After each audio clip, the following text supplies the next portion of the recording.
Mga idol, gagawa pala ako ngayon ng pintuan na plus door. At ito, at i-prepare ko na itong aking gagamitin na 2x2. Piplinirin ko muna ito, itutuwid ko muna mga idol para dire-diretso po yung pagbasyada. Kasi kapag baluktot po yung ating gagawin na frame, susundan din kasi ng basyada yun na kasi ang pinaka-guide niya. Kaya ating munang itutuwid at pipilinirin po natin mga idol. Kaya sa pagkakataong ito mga idol, sana samahan nyo ako hanggang sa matapos po ang video ito, hanggang sa matapos po ang aking pag-aasimbol ng plus door na pintuan.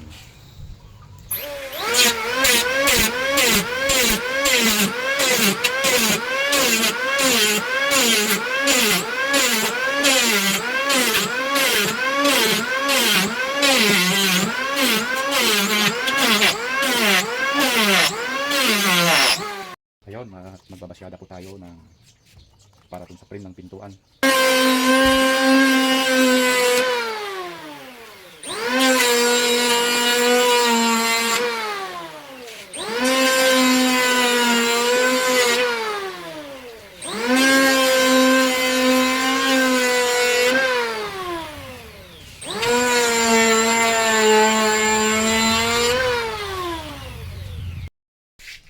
Dapat pag nagbabasyada po tayo mga idol, kung anong kapal yung plywood, yun ang ating i-guide po dito.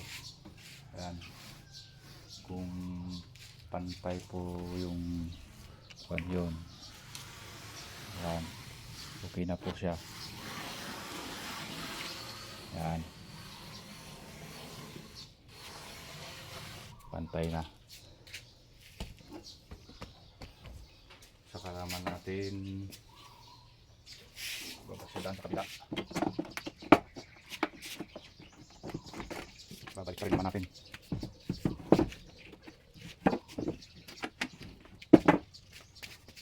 Yan na, yung basyada niya. Babalik din natin para din sa double walling niya.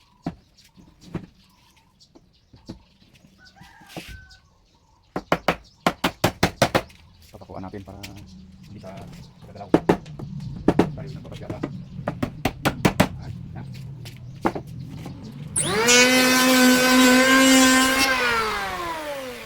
Pag naman natin, saka natin ipiprime.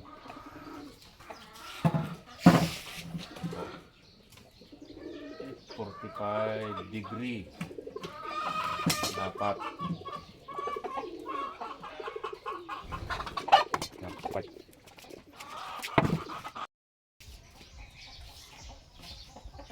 Ayun, pag guhitan na natin mga idol, yan o, na 45 po natin, saka naman natin kakatingin yan, lalagarin.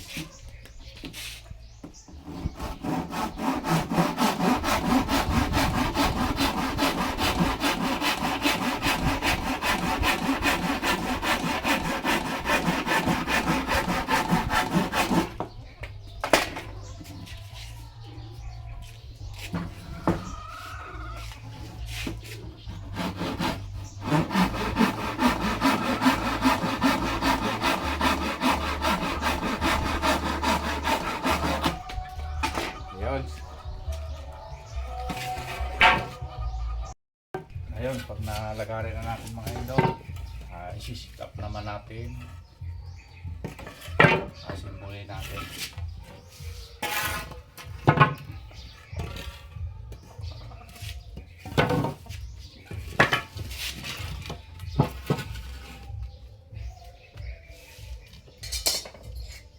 Gamitan mo rin ng eskwala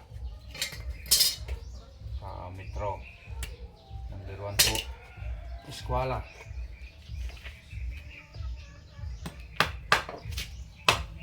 Tutup mo dito. Yay.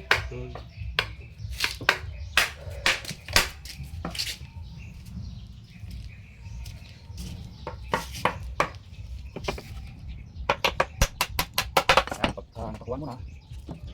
Saka naman isukulain. Saka lalagyan mo ng brace. Saka mo isukulain.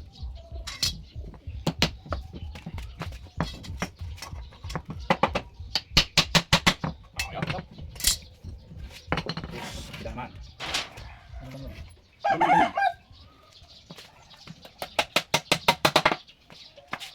Tapos dito sa kabila.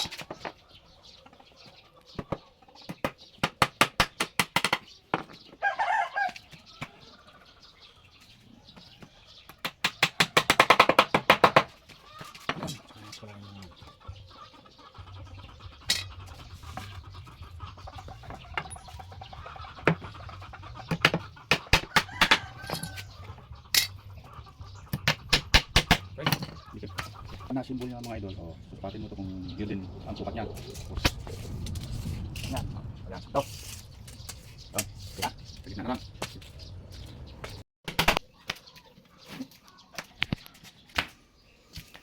Very good. Sakto siya mga lods. Sakto siya naman.